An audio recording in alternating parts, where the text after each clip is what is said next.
Alright, welcome to the assignment. You're going to have a folder, which I will put a link to in the description of the video, containing all of the tools as well as the actual executable we're going to be attacking. In this folder there should be three folders, the first of which is ollie-debug. It's got ollie-debug as well as the ollie-dump plugin, which we'll be checking out a little bit later. You'll have this install me folder, which contains the IDA Pro demo, as well as the Microsoft Visual C++ 2010 redistributable package. And we also have this program called import rec, which we'll be talking about in a little bit.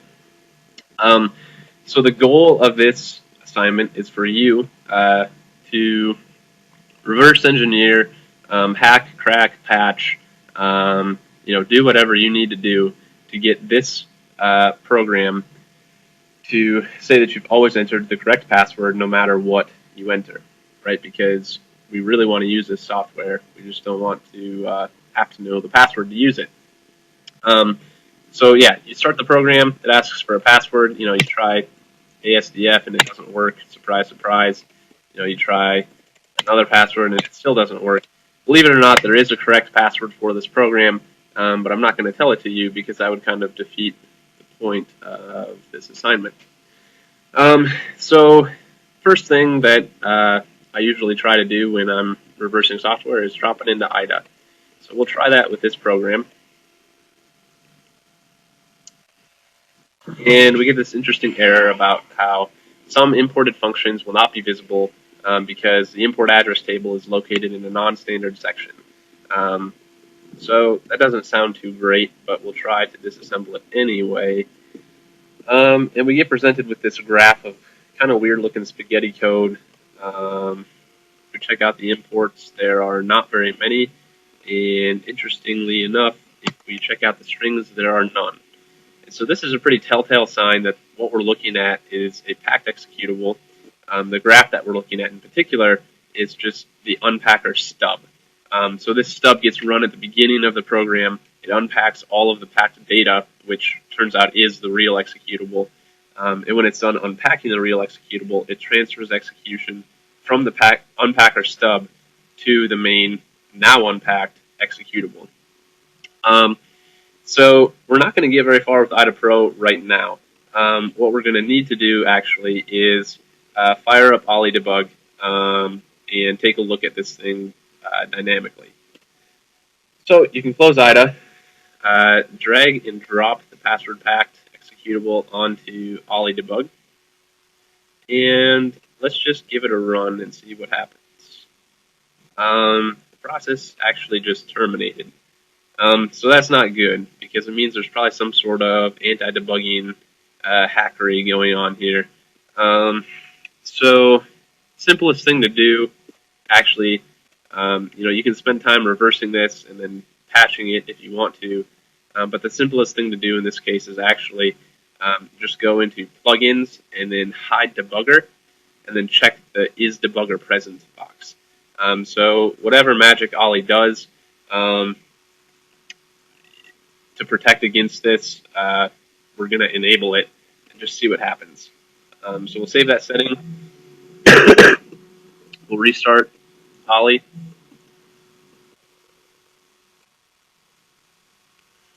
Okay, play again, and the program didn't terminate, and it's actually asking me for a password.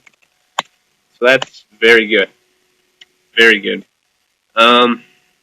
So our next step then, since we've bypassed the trivial anti-debugging that it had, is to figure out how to actually dump this program out of memory into something that IDA Pro can disassemble. So when we first open this in IDA, I've just restarted the program. The very first instruction that IDA stops on is this push AD instruction. And this instruction pushes the state of the stack, or state of the CPU, so all of the registers, onto the stack for later use. You can pop off those values later with the pop AD instruction. So what packers do is at the beginning of their packing routine, they'll push the state of the CPU onto the stack. do their unpacking, and then right before they transfer execution to the main executable, they will restore the state of the CPU off of the stack using pop-AD. So we have two options. We could go through step by step, single stepping through this, and manually reverse engineer this unpacking process. However, that's a heck of a lot of work when the process could just unpack itself for us. So what we're going to do is just step over this push AD to the next instruction, follow ESP in the stack, or I'm sorry, in the dump, and you'll notice that the values of these registers are now in the stack, in the dump. So what we're going to do here is set a breakpoint, a hardware breakpoint, on access for this D word. Now this D word just so happens to be the value of the ECX register. So what you really want to do is just look for a unique value in the registers, find it in the dump, set a breakpoint on it so that you know what you're actually setting a breakpoint on. And once you've got that done, hit play. And at this point, we hit the hardware breakpoint, which means that something just tried to access this particular piece of memory. You scroll up in the disassembler window just a little bit, you'll notice that we've just completed a pop AD instruction, which makes sense. So we're probably at the end of the unpacking routine, which means that all of the executable code is now unpacked, ready to execute somewhere in memory. All that the unpacker stub has to do now is transfer execution from itself to the original entry point of the main executable. So what we're going to do is just we're going to set a breakpoint on this jump instruction. So unpacker stubs usually transfer execution to the main executable. They can do it in a couple different ways. The two most common ways that I've seen is either doing a push of an address to the original entry point, and then a return, which is so that combination of a push and then return is effectively a jump. Or as we can see here, they'll just do a straight up jump to that particular address. So I'm going to set a breakpoint on that jump. I'm going to hit play until we get to that breakpoint.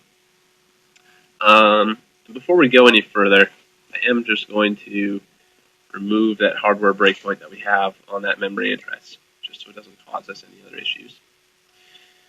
I'm going to single step into what looks to be like the original entry point of the program. So at this point, we can now attempt to dump the executable from memory since it's in an unpacked state. So to do that, you're going to go up to Plugins, hit Ollie Dump, and then Dump Debugged Process. And there are a few things you need to do on this page, not too much, but you need to click the Get EIP as OEP, so getting the instruction pointer, current instruction pointer, as the original entry point. This is just so that when it gets dumped correctly and offsets are not screwed up. You need to copy this value to your clipboard, so I've just done that, because we're going to use it again in just a moment, and you'll see why. Also, you're going to want to uncheck this rebuild import checkbox. So do you remember how in IDA it complained about how the import address table was all sorts of messed up? And it is right now because of this strange unpacker stuff. So Ollie Dump will actually attempt to rebuild that import table for us, but it doesn't always do the best job. And so there's a different tool that we're actually going to use to do that for us. So yeah, uncheck this box and then hit dump. And save the file as password unpacked. It should show up in your folder, and you can try to run it, but it's going to say that the application failed to initialize properly. Click on OK to terminate the application. This is because that import address table is all sorts of messed up. So at this point, you should be able to drop this unpacked executable into IDA. You should be able, I believe, to see some strings, but you probably won't see any imports. IDA will still complain about a messed up import table. and it's just not very fun because you can't see what it's importing, and so you can't see how it's interacting with the Windows API. So to fix that, we have a tool called import rec. So we can just fire this up real quick, and it needs to attach to an active process. So you need to find that password underscore pack.exe, which should still be running in Ollie if you didn't close it. If you did close it, you need to go through that whole process of unpacking it once again. So find that process in the drop-down menu, and then paste that value that we copied earlier, the OEP value, into this OEP box. Hit auto search. We'll say found something, then hit get imports. That's good practice to hit the show invalid button. In this case, we don't actually have any invalid imports, so we're just not even going to worry about it. And then we hit fix dump. So we select the password unpacked executable that we dumped, and it should say, import rec should say that this password unpacked underscore was saved successfully. So if we go back into our folder, there it is. And if you double click it, you should be able to run it. However, it's still saying that we don't know what the correct password is. So the next step, since we've unpacked it, is to drop it into IDA Pro and take a look at it statically just to see if we can figure out what exactly is the determining factor for deciding whether or not to display correct or incorrect as far as the password goes. No errors or warnings this time, which is nice. Go to the Imports tab. There are way more imports, which is a good sign. If we look at strings, you can see a lot of strings. This is interesting. That looks like an MD5 hash, and it is. So you won't actually find the password string in here, but you will find an MD5 hash of it. So if you're feeling ambitious, you could brute force that hash and figure out the password that way, which works. We also notice an is debugger present string. Let's just check that out real quick.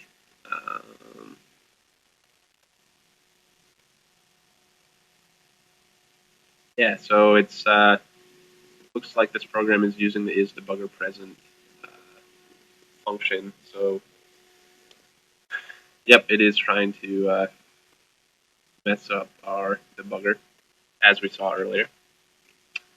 So here's the correct string as well as the incorrect string. So let's just check those out. Right, so just in case you missed that, right, I double click on the string, I select the variable name, press X, brings up cross references to that string. I see it's getting pushed onto the stack at this address. So I say, okay, I'd like to check that out. And I can come here and see that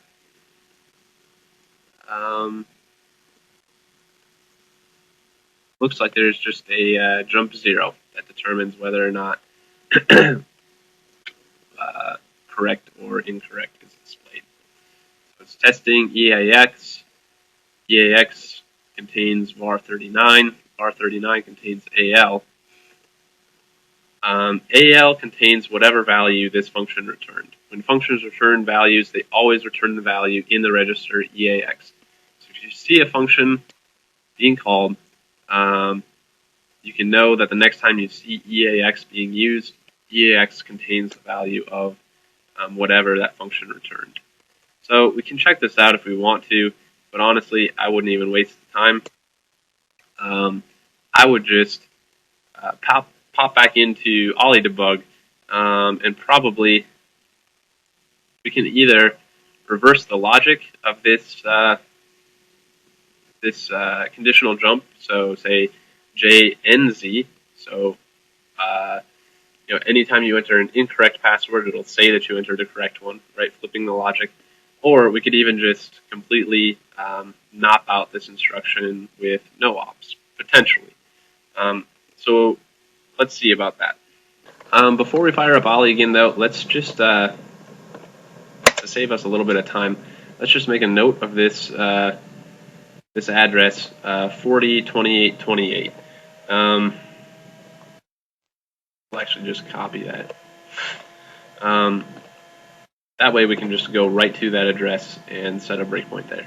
So we're going to want to take that original password packed executable, drop it onto Ollie again. You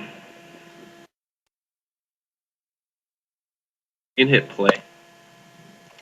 So the program is running.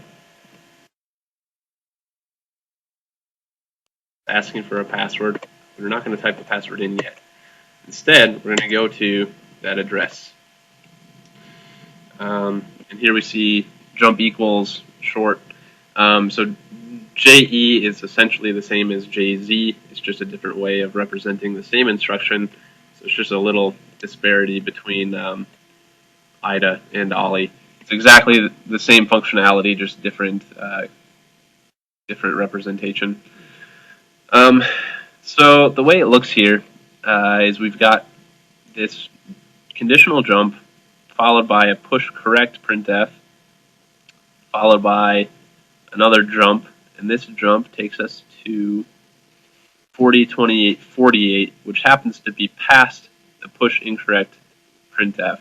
So I think our simplest solution will be just to replace this 7410, which is the jump equals short, with 2 no ops.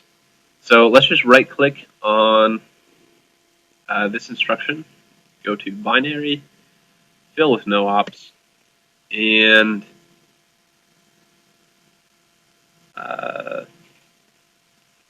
let's see what happens when we enter a password. It worked. That's very cool. So now we're actually going to restart this process one more time, go through that whole unpacking deal once again, patch the program, and dump it. Follow ESP, follow in, I always do that, follow in dump, set our breakpoint,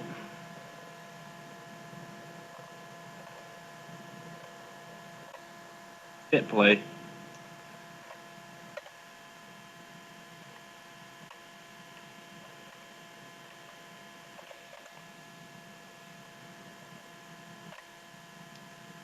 Right, so we're at our original entry point once again. Want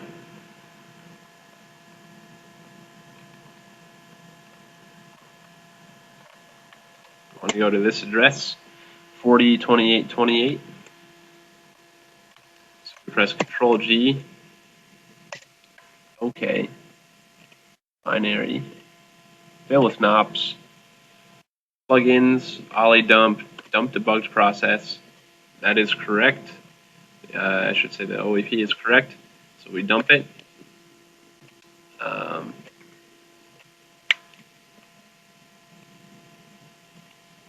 Open up our import rec.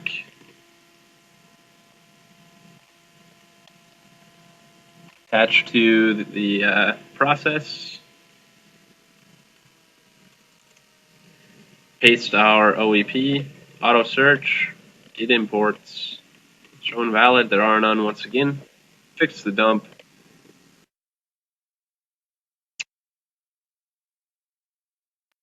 Now we have cracked the program. So no matter what password you type, it always displays correct. So we have completed the goal of this assignment. So if you try to follow along with my video, if something doesn't make sense or you can't get something to work, let me know, and I would be happy to help you out with it. So yeah, I hope you enjoyed this assignment. Hopefully you learned a little bit about reverse engineering, unpacking, packers, anti-debugging, etc. So it's a lot of fun. I enjoy it. I hope you enjoy it.